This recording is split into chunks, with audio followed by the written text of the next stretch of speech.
the Baha'i community as a whole has kind of engaged very deeply and very meaningfully in this idea of community building.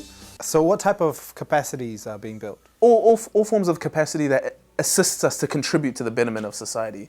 Spiritual capacity to be able to reflect and to be able to draw on spiritual powers that assist us in times of need and in tough times. Intellectual capacity so we can think critically and analyze our environments. All these different things. Social capacity so that we can show different attributes that contribute to this process, like love and patience. All these capacities that are built within an individual allow us to contribute more meaningfully. And I guess the Baha'is are engaged in a systematic process of helping people, or not so much helping people, but together with other people. Because it's not about the Baha'is coming and giving people the tools to do it. We're not giving the remedy, but rather with everyone as one, as a unit. We want to build a better world. We want to contribute to a better society.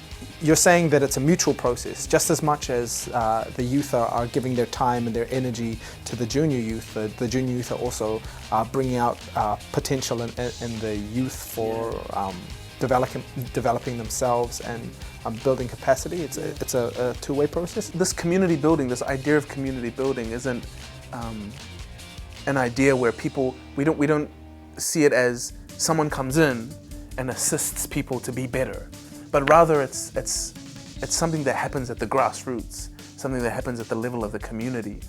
So that's why the ideal is that the youth from the community are the ones that work with the junior youth from the community, and together they work together to lift the environment that they live in, to raise the spiritual character or the devotional character of the neighborhood and the relationships between the people and all these different things. And as well as the adults, like the parents of the junior youth and the youth have just as much of a part to play, you know, like the building of communities leads to the betterment of society. The communities developing in all different elements, the social, the spiritual, the material, leads to the betterment of society, not just a top-down approach where someone comes along and says, here's the solution. Here's the money. Here's the money, you're done. But rather, and that might contribute to it in some way. We're not saying that, no, that's not a part of it, but rather there needs to be so many different elements that come from the bottom up, the grassroots. So a holistic approach that's trying to create an ever-advancing civilization.